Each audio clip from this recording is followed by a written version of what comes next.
प्यारे विद्यार्थियों, नमस्कार। स्वागत है आपका आपके ही अपने YouTube चैनल संस्कृतानुराग पर।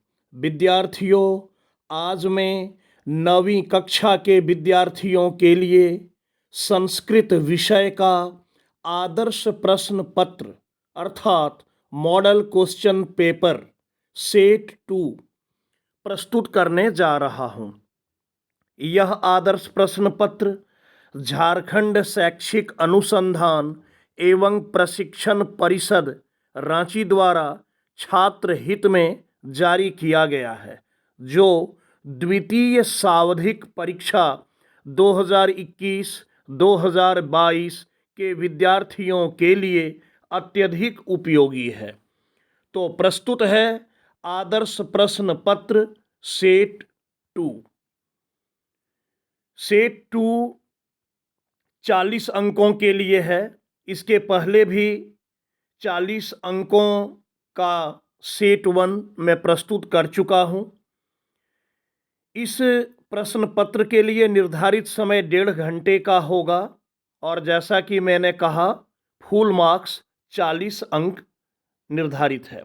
सामान्य निर्देश: परीक्षार्थी यथासंभव अपने शब्दों में उत्तर दें। कुल प्रश्नों की संख्या 19 है। यहाँ कुल 19 प्रश्न रहेंगे। प्रश्न संख्या 1 से 7 तक अति लघुत्तरीय प्रश्न हैं, वेरी शॉर्ट आंसर। इनमें से किन्हीं 5 प्रश्नों के उत्तर दें, अर्थात 7 प्रश्न रहेंगे 1 से लेकर 7 तक, और उनमें से आपको 5 ही प्रश्नों का उत्तर लिखना है और प्रत्येक प्रश्न का मान 2 अंक निर्धारित है। प्रत्येक प्रश्न के लिए 2 अंक। प्रश्न संख्या 8 से 14 तक लघुत्तरीय प्रश्न हैं, शॉर्ट आंसर वाले प्रश्न। इनमें से किन्हीं 5 प्रश्नों के उत्तर दें। यहाँ भी प्रश्न संख्या 8 से 14 तक कुल 7 प्रश्न हुए, जिनमें से आपको केवल 5 प्रश्नों के ही उत्तर लिखने हैं और यहाँ प्रत्येक प्रश्न के लिए 3 अंक निर्धारित है। प्रश्न संख्या 15 से 19 तक दीर्घ उत्तरीय प्रश्न हैं, लॉन्ग आंसर वाले प्रश्न। इनमें से किन्हीं 3 प्रश्नों के उत्तर दें, अर्थात प्रश्न संख्या 15 से 19 तक कुल 5 प्रश्न हुए, जिनमें से आपको सिर्फ 3 प्रश्नों के उत्तर लिखना है और प्रत्येक प्रश्न के लिए 5 अंक निर्धारित है। अर्थात तीनों ही खंडों में, खंड क, खंड ख और खंड ग, 2-2 अतिरिक्त प्रश्न दिया गया है। देखिए, खंड क अति लघुत्तरीय प्रश्नाः निर्देश है केषांचित् पंच प्रश्नानाम् उत्तराणि संस्कृत भाषया लिखत। किन्हीं 5 प्रश्नों के उत्तर संस्कृत भाषा में लिखें। कंचनपुरम नाम नगरम कुत्र विभाति स्म। कंचनपुर नामक नगर कहाँ विद्यमान था या कहाँ सुशोभित हो रहा था? इसका उत्तर होगा कंचनपुरम नाम नगरम हिमालये विभाति स्म। कंचनपुर नाम का नगर हिमालय में शोभायमान हो रहा था। अगला प्रश्न: यत्नेन किम रक्षेत वित्तम वृत्तम वा। यत्न पूर्वक क्या रक्षा करना चाहिए? वित्त अर्थात धन या वृत्त अर्थात आचरण। यत्न पूर्वक किसकी रक्षा करनी चाहिए, धन की या आचरण की? इसका उत्तर होगा यत्नेन वृत्तम रक्षेत। यत्न पूर्वक अपने आचरण की रक्षा करनी चाहिए। अगला प्रश्न: बालः कदा क्रीडितुम अगच्छत।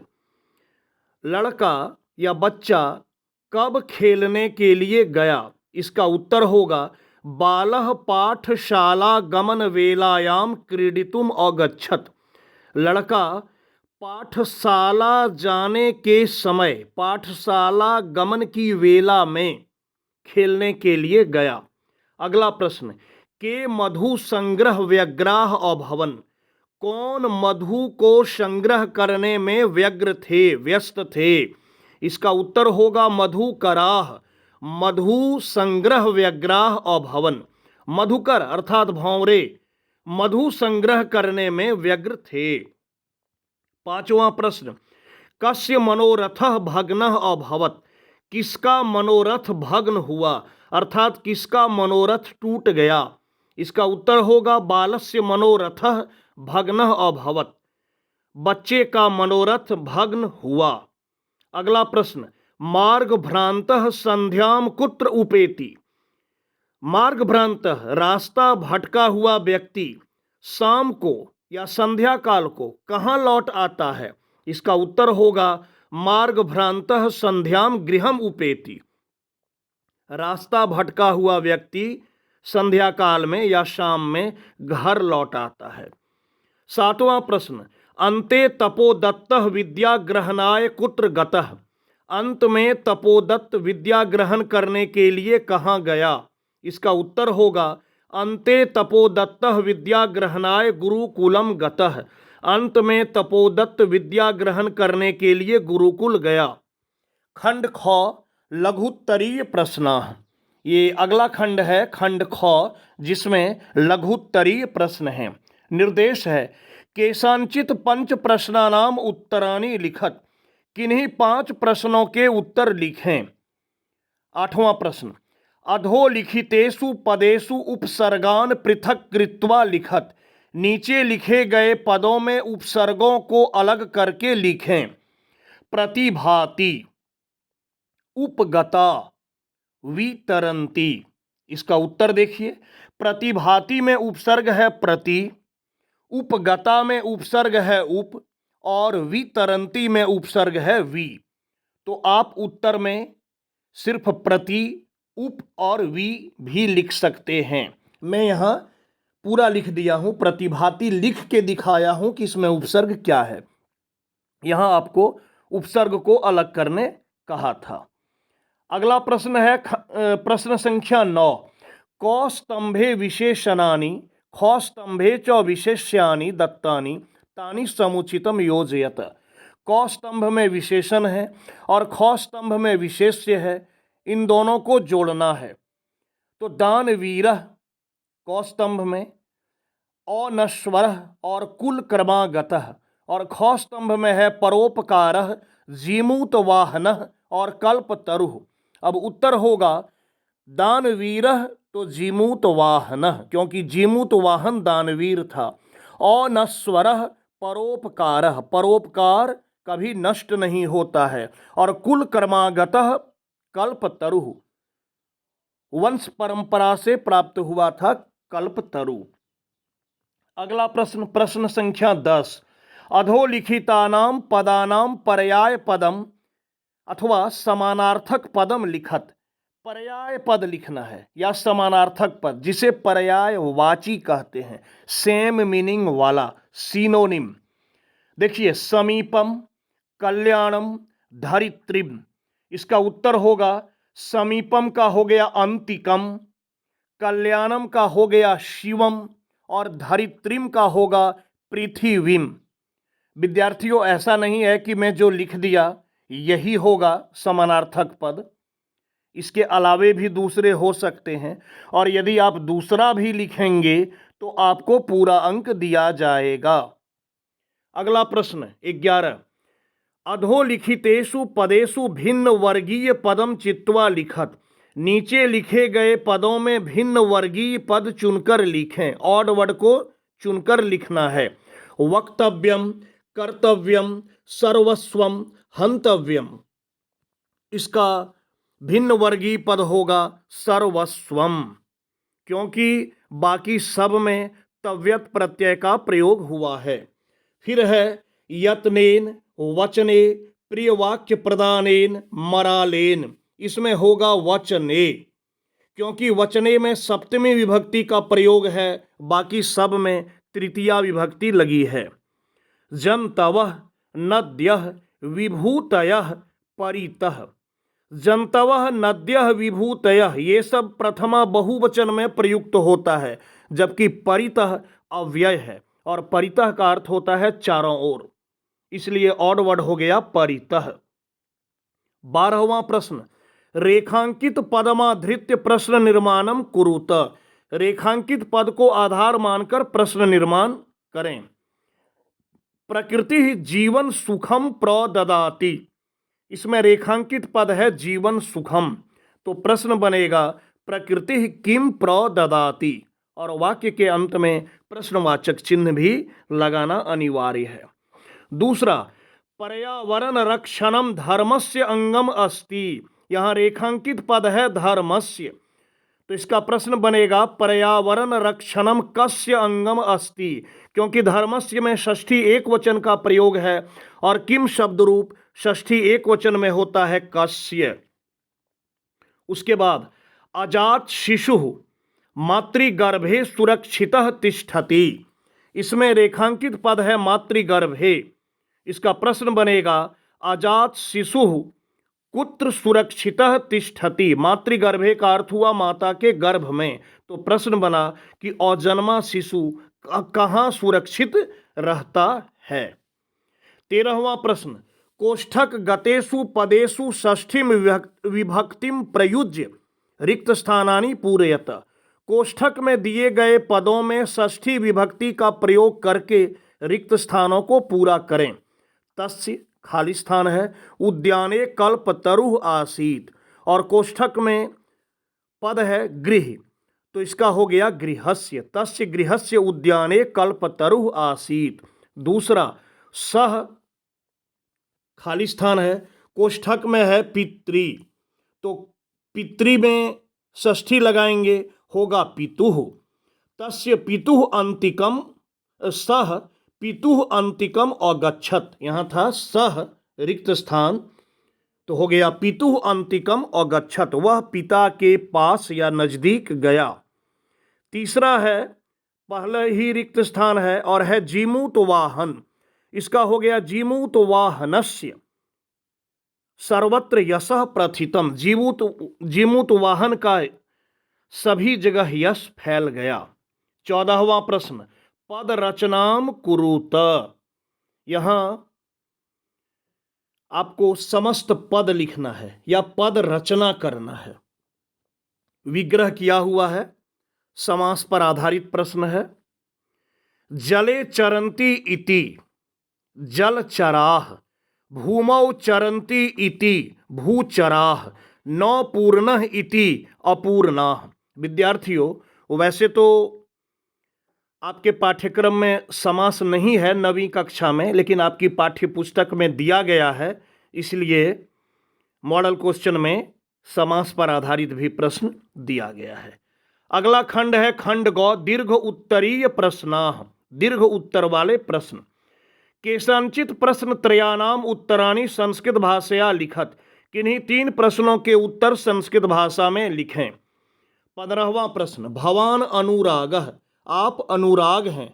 मातुः स्वास्थ्यम ज्ञातुम भगिनीम लताम प्रति लिखिते पत्रे मंजूषायाम प्रदत्त शब्द सूची सहायतया रिक्त स्थान पूर्तिम करोतु। आप अनुराग हैं, माता के स्वास्थ्य के बारे में जानने के लिए अपनी बहन लता को लिखे गए इस पत्र में मंजूषा में दिए गए शब्द सूची की सहायता से रिक्त स्थान को पूरा करें। मंजूषा के शब्द हैं औषधिम, अनुरागः, परीक्षा कारणात्, भगिनी, चिंतितः, यथा समयम, ज्वर पीड़िता, छात्रावासतः, शीघ्रम स्वस्था। देखिए, सबसे पहले 1 नंबर में रिक्त स्थान है, यहाँ हो गया छात्रावासतः, अर्थात छात्रावास से। कहाँ से पत्र लिखा जा रहा है? छात्रावास से, हॉस्टल से। कहाँ का छात्रावास? बोकारो नगरम, बोकारो शहर के छात्रावास से। दिनांक 10/5/2020, दिनांक मंजूषा में दिया हुआ नहीं है। अक्सर ऐसा होता है कि पत्र में दिनांक का जगह रिक्त रहता है और मंजूषा में दिया हुआ नहीं रहता है दिनांक। यदि दिया हुआ रहे तो जो दिया हुआ है वो लिख देंगे, यदि दिया हुआ नहीं है तो आपको चिंता नहीं करना है, आप कोई भी दिनांक लिख सकते हैं। और सबसे बेहतर होगा कि आप जिस दिन परीक्षा दे रहे हैं उस दिन का दिनांक आप लिख दें। समादरणीय रिक्त स्थान है, यहां हो गया भगिनी, आदरणीय भगिनी, बहन। नमो नमः, नमस्कार। पत्रेन ज्ञातम यत, पत्र के द्वारा ज्ञात हुआ कि पूज्या माता, पूजनीया माता। 3 नंबर में रिक्त स्थान है, यहां होगा ज्वर पीड़िता अस्ति। पत्र से ज्ञात हुआ कि पूजनीया माता बुखार से पीड़ित हैं। अतः अहम अतीव, इसलिए मैं अत्यधिक, रिक्त स्थान है यहां, चिंतितः अस्मि, इसमें होगा चिंतितः, इसलिए मैं अधिक चिंतित हूं। परम, किंतु, फिर है रिक्त स्थान 5वां नंबर में, परीक्षा कारणात्, परीक्षा के कारण से, यहां भर आएगा परीक्षा कारणात्। गृहम आगंतुम सक्षमः न अस्मि, घर आने में सक्षम नहीं हूं। भवति, उसके बाद यहां भर आएगा रिक्त स्थान में यथा समयम, आप यथा समय, तस्य, उसे, औषधिम यच्छतु, दवाई दें। भगवत कृपया, भगवान की कृपा से, सा शीघ्रम, वह शीघ्र, रिक्त स्थान है, यहां होगा स्वस्था भविष्यति, स्वस्था भराया, वह भगवान की कृपा से शीघ्र स्वस्थ हो जाएगी। पत्रोत्तरम, पत्र का उत्तर। 9 नंबर में भी खाली स्थान है, यहां हो गया शीघ्रम, जल्दी, प्रेषयतु, भेजें। भवत्याह भ्राता, आपका भाई। लास्ट में 10वां नंबर रिक्त स्थान है, अनुराग, अनुराग। बहुत अच्छा पत्र था, बहुत आसान भी था। अगला प्रश्न, 16वां प्रश्न। अधोदत्तम चित्रम दृष्ट्वा मंजूषायाम प्रदत्त शब्दानाम सहायतया पंच संस्कृत वाक्यानि लिखत। नीचे दिए गए चित्र को देखकर मंजूषा में दिए गए शब्दों की सहायता से 5 संस्कृत वाक्य लिखें।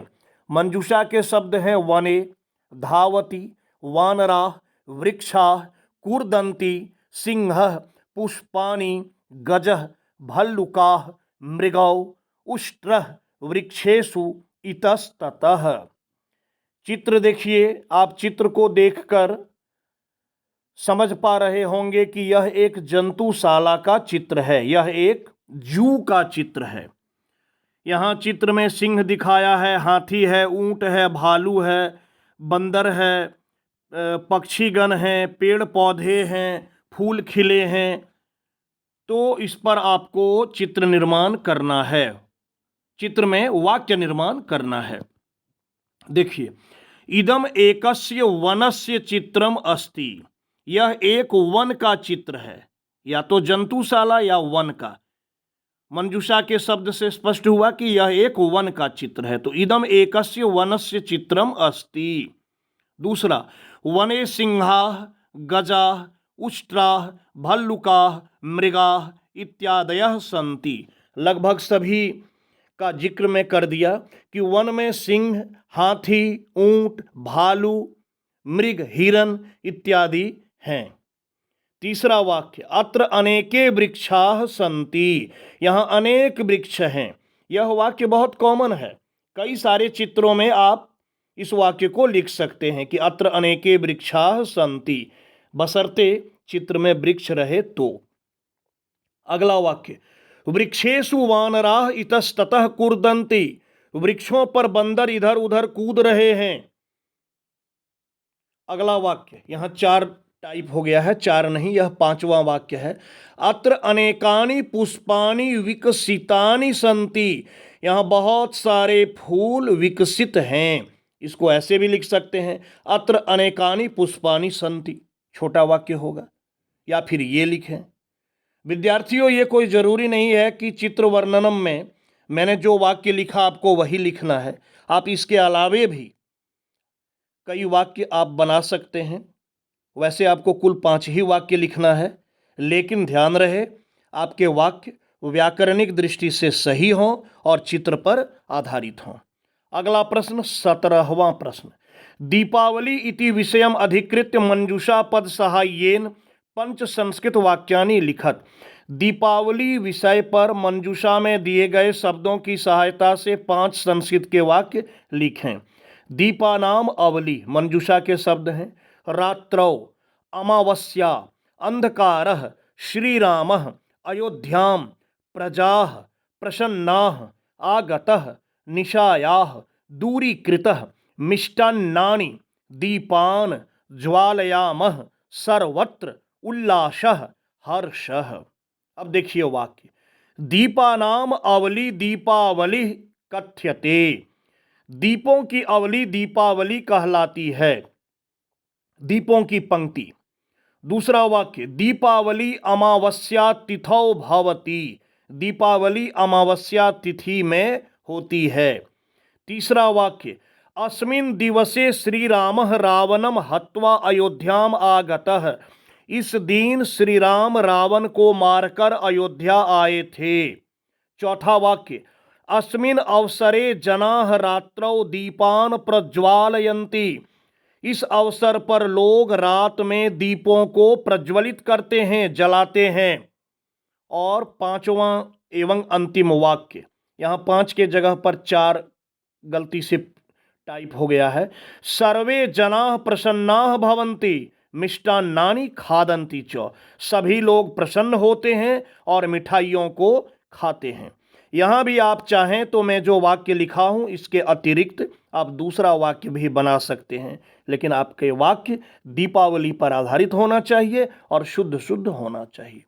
18वां प्रश्न, अधोलिखितस्य श्लोकस्य आशयम हिंदी भाषया आंग्ल भाषया वा लिखत, नीचे लिखे गए श्लोक का आशय अर्थात अर्थ हिंदी भाषा में या अंग्रेजी भाषा में लिखें।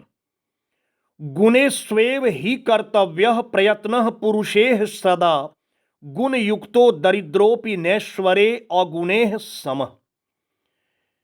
इसका हिंदी अर्थ, मनुष्यों को हमेशा यह प्रयत्न करना चाहिए कि वह अपने अंदर गुणों को धारण करते हुए कार्य करें।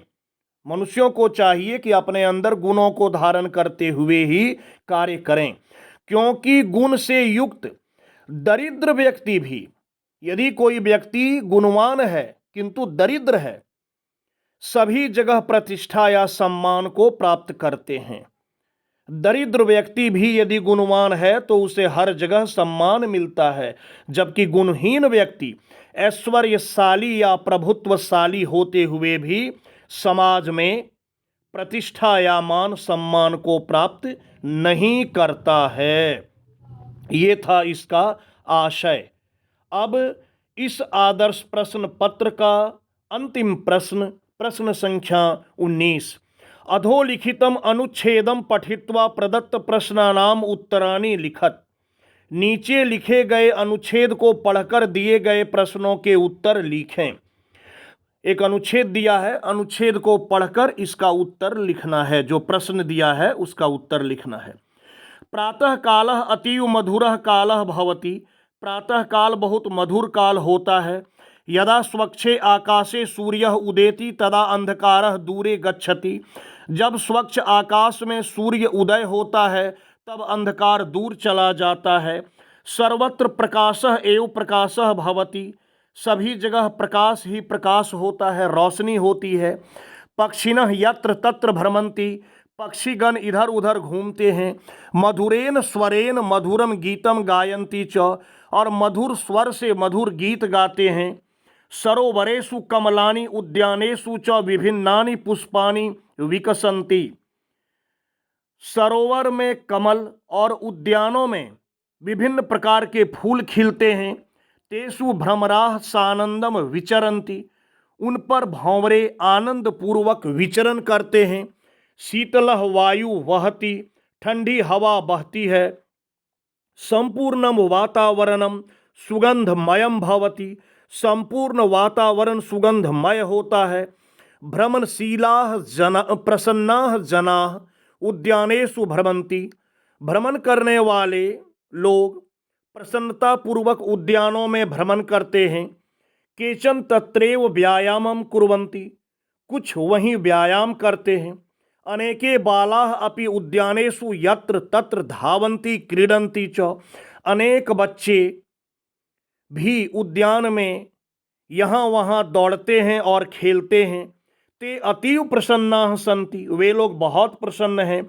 पशवः अपि प्रसन्नाः भवन्ति, पशु भी प्रसन्न होते हैं, जानवर भी खुश होते हैं। वानराः वृक्षेषु कूर्दन्ति, बंदर वृक्षों पर कूदते हैं। कुक्कुराः क्रीडन्ति, कुत्ते खेलते हैं। हरिणाः धावन्ति, हरिण दौड़ते हैं। बिडालाः च दुग्धम पीबन्ति, और बिल्लियां दूध पीती हैं। अधुना सर्वे जनाः स्वकार्येषु संलग्नाः भविष्यन्ति, अभी सभी लोग अपने अपने कामों में संलग्न हो जाते हैं। प्रातः काल में सभी लोग अपने अपने काम में लग जाते हैं। एषा सुखदायिनी प्रभात वेला जनान कर्तव्यस्य पाठम पाठयति, यह सुख प्रदान करने वाली प्रभात वेला लोगों को कर्तव्य का पाठ पढ़ाती है। धन्य ऐसा प्रभात वेला, धन्य है यह प्रभात वेला। बहुत ही अच्छा गद्यांश था। अब प्रश्न देखिए, एक पदेन उत्तरत, एक पद में उत्तर लिखना है। यदा सूर्य उदेति तदा दूरे किम गच्छति, जब सूर्य उगता है तब दूर क्या चला जाता है? इसका उत्तर होगा अंधकारः। जब सूर्य उगता है तब अंधकार दूर हट जाता है, दूर चला जाता है। दूसरा प्रश्न, प्रभात वेला जनान कस्य पाठम पाठयति, प्रभात वेला लोगों को किसका पाठ पढ़ाती है? इसका उत्तर होगा कर्तव्यस्य।